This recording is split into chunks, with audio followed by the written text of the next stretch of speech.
Salut mes chers élèves. Pour approfondir de plus en plus dans les suites géométriques, nous allons résoudre aujourd'hui un exercice. Voici l'exercice.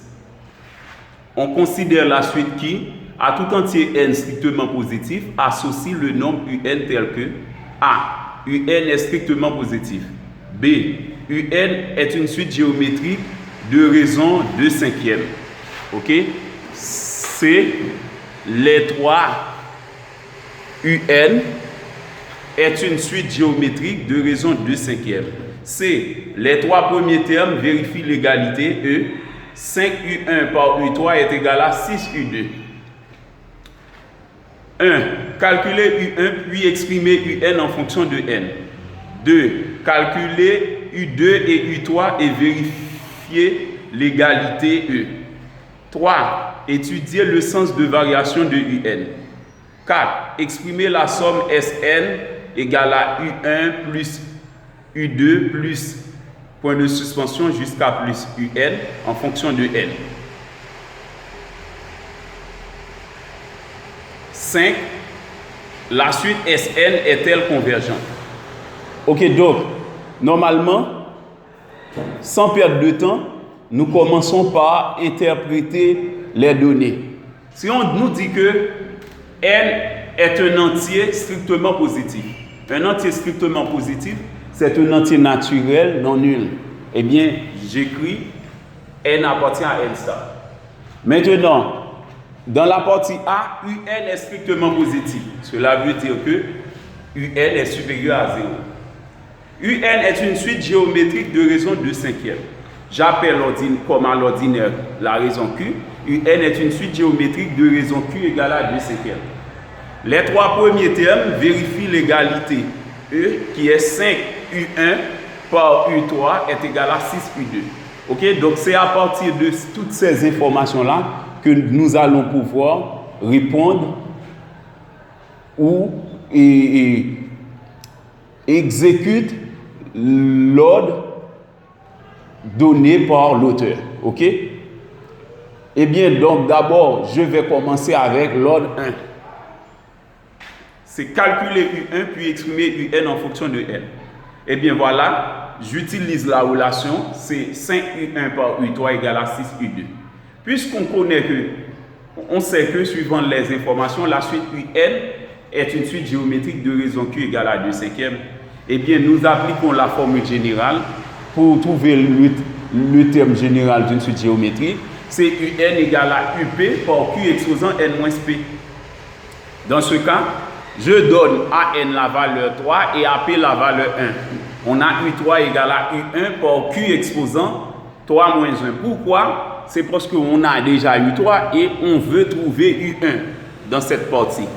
Eh bien, on remplace Q par sa valeur. Donc, U3 donne U1 par 2 cinquièmes exposant 3 moins 1 qui donne 2. 2 cinquièmes au carré donne 2 au carré qui donne 4, 5 au carré qui donne 25. Donc, U3 donne U1 par 4 25e.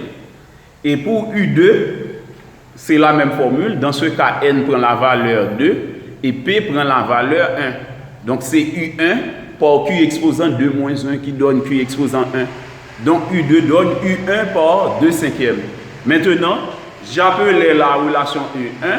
Eh bien, la relation 1 devient, c'est 5U1 par U3 qui était égal à U1 par 4 25e est égal à 6U2. U2 qui était égal à U1 par 2 cinquièmes.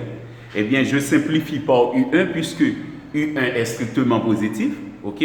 Maintenant, 5U1 par 4 25e, je simplifie par 5 ici. Donc, on a U1 par 4 cinquièmes. Et 6 par 2 donne 12 est égal à 12 cinquièmes. Je simplifie à nouveau par 5. Donc, on a 4 par U1 ou encore 4U1 est égal à 12. Maintenant, si on tire U1, on va avoir U1 égal à 12K, soit 3. Ok, donc le terme U1, c'est 3. Dans cette même partie, on a demandé de trouver le terme général de la suite. Ok, exprimer UN en fonction de N. Eh bien, pour exprimer UN en fonction de N, on utilise la même relation UN égale à UP par Q exposant N moins P. Puisqu'on connaît U1, on remplace P par 1, on a UN égale à U1 par Q exposant N-1. Donc, il suffit uniquement de remplacer Q par sa valeur, d'où UN est égal à 3 par 2 cinquièmes exposant N-1. OK? Donc, on a trouvé la vraie valeur de UN. Maintenant, pour la deuxième partie, on demande de calculer U2 et U3 et ensuite vérifier l'égalité E. Eh bien, on revient. OK, donc, on est à présent à la question 2. Donc, on revient aux deux dernières relations. C'est U3 est égal à U1 par 4/25e. U2 est égal à U1 par 2 cinquièmes. Eh bien, à partir de ces deux relations-là, je calcule U2 et ensuite U3. U2 c'était U1 par 2 cinquièmes. Je remplace U2 par U1 par sa valeur. U1 était égal à 3, ça donne 3 par 2 cinquièmes qui donne 6 cinquièmes. U1 donne 6 cinquièmes. Maintenant, pour calculer U3 était égal à U1 par 4/25e. Je remplace U1 par 3. Donc U3 donne 12/25e. Donc on pourrait utiliser le terme général également de la suite pour pouvoir trouver U2 et U3. Puisqu'on avait déjà ces deux relations, donc j'utilise ces deux relations parce que les calculs sont déjà simplifiés dans cette partie, dans ces deux parties-là. OK, maintenant, on a demandé également de vérifier l'égalité E. Donc, on a dit que dans la relation E, lorsqu'on a 5 par U1 par U3, ça doit donner 6 par U2. Eh bien, je remplace U1, U3 et U2 par leurs valeurs respectives dans E. On a 5 par U1 qui donne 3, par U3 qui donne 12/25e est égal à 6 par U2 qui donne 6 cinquièmes. Maintenant, on fait le produit. 5 divisé par 25, on simplifie par 5, ça donne 5 au déno, et 3 fois 12 donne 36. Et 6 par 6 cinquièmes n'est autre que 36 cinquièmes. On a 36 cinquièmes est égal à 36 cinquièmes, donc l'égalité E est donc vérifiée. OK, maintenant, pour la troisième partie, on demande d'étudier le sens de variation de la suite UN. OK, donc, suivant les données de l'énoncé, on a dit que UN est une suite strictement positive. OK, ou encore UN, le terme UN est strictement positif. Puisque le terme UN est strictement positif, eh bien, on pourrait comparer le rapport de UN plus 1 sur UN à 1. Eh bien, UN plus 1 sur UN. Puisque la suite UN est strictement positive, et de plus, UN plus 1 sur UN, c'est une suite géométrique, le rapport UN plus 1 sur UN donne sans doute la raison de la suite géométrique, qui est Q égale à 2 cinquièmes. OK, donc, puisque la suite UN est strictement positive, et le rapport UN plus 1 sur UN donne 2 cinquièmes qui est plus petit que 1, et bien suivant la théorie, on en déduit que la suite UN est strictement décroissante. OK? La suite UN est strictement décroissante. OK? C'est évident. OK? Donc, on a donné quelques petites notes concernant la raison de la suite géométrique. Lorsque la raison de la suite géométrique est comprise entre 0 et 1, on dit que la suite est strictement décroissante. Mais on pourrait utiliser cette formule générale. On compare le rapport à eux. OK, maintenant, pour la quatrième partie, on demande d'exprimer la somme SN en fonction de N. C'est U1 plus U2 jusqu'à plus UN. Puisque la suite UN était une suite géométrique, pour calculer la somme de ces termes, on applique la formule générale. C'est le premier terme, facteur de 1 moins Q exposant le nombre de termes sur 1 moins Q. Le premier terme U1 c'est 3. 1 moins Q, Q c'est 2 cinquièmes à la puissance N. N, pourquoi a-t-on pris N? C'est parce que le nombre de termes de 1 à N, c'est N. Eh bien, on a 2 cinquièmes exposant N sur 1 moins 2 cinquièmes. 1 moins 2 cinquièmes donne 3 cinquièmes. Ok, donc on a Sn égale à 3, facteur de 1 moins 2 cinquième exposant n sur 3 cinquième. Maintenant, on fait l'inverse de 3 cinquième, ok, puisqu'il y a une division de deux fractions. On prend la première par l'inverse de la deuxième. L'inverse de la deuxième, c'est 5 tiers. Donc on a 3 par 5 tiers, facteur de 1 moins 2 cinquième exposant n. 3 par 5 tiers donne 5.